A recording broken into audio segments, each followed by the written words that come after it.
이라고 하더라고요. 네네. 네. 한국 제목은 아리아 사랑하고 말한 소녀라는 제목이었는데 굉장히 저는 이 영화 자체가 사실은 조금 불편했어요. 네. 보는 내내 좀 영화가 이제 좋지 않았다라기보다는 영화 내에서 벌어지는 어떤 관계들이라든지 아니면 주인공을 둘러싼 사람들이라든지 이런 것들이 차차 이제 얘기를 할 테지만 굉장히 좀 어딘가 모르게 기형적이라는 생각이 전 들었고요. 그게 또 사실 어떤 영화에서 우리가 보게 되는 것들이 항상 편한 감정만은 아니라고 저는 생각을 해요.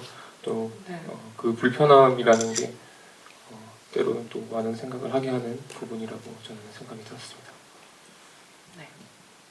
그러니까 잠깐 승환 씨가 말씀하셨지만 그 인컴프레사라고 원래 이탈리아에서 개봉할 때 원제예요. 그리고 미국에서 뭐 영화제나 이렇게 뭐 미국 영미권을 소개될 때는 아까 또 말씀하셨듯이 미스 언더스투드라는 제목으로 영화가 소개되고 있고요. 그러니까 지금 우리가 아리아라고 부르는 이 아이가 저는 사실 그 아이의 그 눈망울 있죠? 그 카메라를 이렇게 빤히 보는 그 모습이 오늘 보니까 좀 더 먹먹하고 그런 것 같고, 아무래도 저는 사실 그 성현 씨랑 전에 이 얘기를 잠깐 하긴 했는데 뭐 지금 한 이야기의 조금 연장선상이라고 할 수도 있는데, 뭐 아시는 분은 아시겠지만 전에 저희가 자비에 돌란 감독의 그 맘이라는 영화 GV를 진행을 한 적이 있어요. 근데 그때는 아무래도 자비에 돌란이 뭐 성 정체성이 특이하긴 하지, 특수한 상황이긴 하지만 그래도 남자 감독으로서 또 남자 감독들이 영화를 만들 때 좀 보편적인 좀 성향이나 여성 감독이 영화를 만들었을 때 좀 보편적인 성향이 조금 다르지 않나, 그런 얘기를 하면서 좀 이 얘기 저 얘기 하다가 투닥투닥 하기도 했었는데, 그러니까 저는 제가 여자기 때문이어서 그런지 이 영화에 굉장히 공감을 많이 하고 집중이 많이 되면서 좀 교감이 되더라고요, 그 아리아라는 인물이랑. 그리고 저도 좀 어린 시절에 저도 이렇게 혼자서 시간을 많이 보냈었고, 또 부모님이 이렇게 좀 가까이 있는 편이 아니었기 때문에 어느 정도 좀 공감이 가요. 그런 부분들에 있어서 이제 여자아이가 그 관심을 받기 위해서 하는 여러 가지 행동들이나, 지금 영화 스크린에서 봤을 때 좀 남자분들은 어쩌면 좀 이해하기 힘들 수도 있겠다라는 생각이 좀 들어요. 어떠세요? 굉장히 차별적인 발언이시네요. 아, 근데 이건 차별적이라기보다는 이건 진짜 어쩔 수 없는 약간. 네. 저도 그렇다고 생각을 하고요. 네. 네. 인정할 건 인정해야 될 것 같아요. 여자랑 남자는 분명히 전 다르다고 생각을 하고요. 어떤 위열 공개가 있는 게 아니라 다를 뿐이죠. 다를 뿐인데 저는 이제 여쭤보고 싶은 게, 네. 아까 공감을 많이 하셨다고 했는데 네. 이 영화를 보면서 주인공 소녀에 대해서 어떤 감정을 가지셨나요? 어떤 그런 동정의 감정을 가지셨나요? 아니면 뭐 불쌍하다거나? 제가 지금 누굴 동정하고 이럴 수 있는 상황은 아닌 것 같고요. 자신의 상황에 비추지 않고.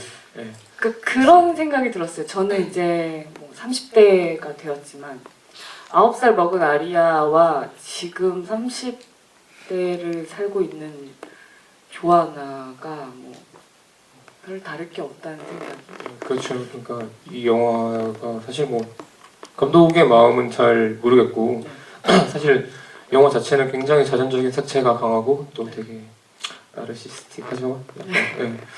그리고 저는 이 영화를 보고 혹시 또 주인공 소녀에 대해서 어떤 동정이나 불쌍한 감정을 가지시는 분들도 계실 것이고, 이 영화를 어떤 가족 영화나 뭐 성장 영화 이런 식으로 보시는 분들도 계실 테지만, 저 같은 경우에는 이 영화를 보면서 굉장히 아까 전에도 말씀드렸듯이 불편했던 부분이, 주인공 소녀를 둘러싼 그 모든 사람들 있잖아요. 네. 그 사람들이 저는 캐릭터는 분명히 있어요. 그러니까 특징은 있고 기호도 있고 있는데 그 사람들이 이제 살아있는 사람으로 느껴지지가 않았어요. 살아있는 캐릭터로. 그 사람들이 각자의 삶을 가지고 있고, 그래서 그 삶 속에서 살아가는 사람들이라 느껴지지 않았고, 오로지 이 영화에서 살아있는 인간이라고 한다면 아리아 하나밖에 없다고 저는 생각이 들었고요. 아리아 같은 경우는 근데 또 굉장히 역설적이게도 이 친구 같은 경우에는 어떤 기호 같은 거를 별로 가지고 있진 않아요. 네. 뭐 고양이를 좋아하고 뭐 밴드를 좋아하고 뭐 이런 건 있지만 그리고 이 친구 같은 경우에는 누군가의 사랑을 갈구하는 것처럼 일견 보이지만 제가 보기에는 그 사람들의 과의 자신과의 관계라는 거 있잖아요. 관계라는 거를 굉장히 물질화시키고 객체화시켜가지고 그 관계 자체를 욕망하고 있다는 그런 느낌이 들었어요. 제대로 사랑받아 본 적이 없기 때문에 좀 약간 그렇게 보이는 게 아닐까요? 제가요? 아니야. 아리아가. 저는 사랑이 뭔지 잘 모르겠고요. 아리아가. 어쨌든 어떤 그 전체적인 구조를 네. 나타내는 가장 아까 인상적인 장면을 물으셨는데 네. 저는 그 이제 이러한 영화적 어떤 인물들의 구조가 굉장히 전 영화적이라고 생각을 했고 리얼리티랑은 사실 굉장히 동떨어져 있고 네. 모든 캐릭터가 약간 과장돼 있는 느낌이 있어요. 아버지도 그렇고 엄마도 그렇고 정상이 아니죠. 뭐 좀 많이 가는 사람들이에요 보면. 예. 그리고 그런 모든 것들을 포괄하는 장면이 저는 중간에 이제 아리아가 친구와 함께 인형놀이를 하잖아요. 네.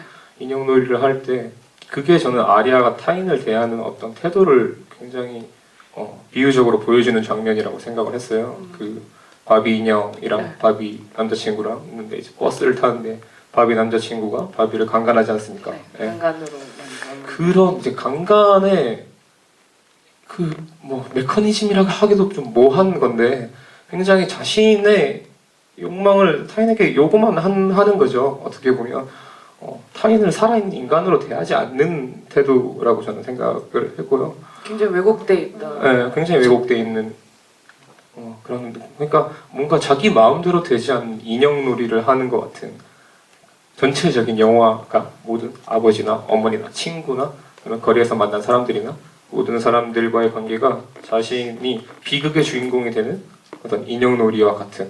근데 이게 또 어찌 보면은 우리가 살아가면서 다른 사람들하고 가지는 관계에서 과연 우리는 저 사람들을 완전히 살아있는 하나의 나와 같은 주체로서 대하고 그 우리가 저 사람과 가질 수 있는 어떤 그 관계를 아리아처럼 우리도 마찬가지로 관계라는 거를 굉장히 물질화시키고 객체화시켜서 그 관계 자체를 원하고 있고 그 대상을 자기중심적으로. 네. 원하지 않는 게 아닌가 하는 생각이 오늘 두 번째 보면서 굉장히 많이 들었던 것 같아요.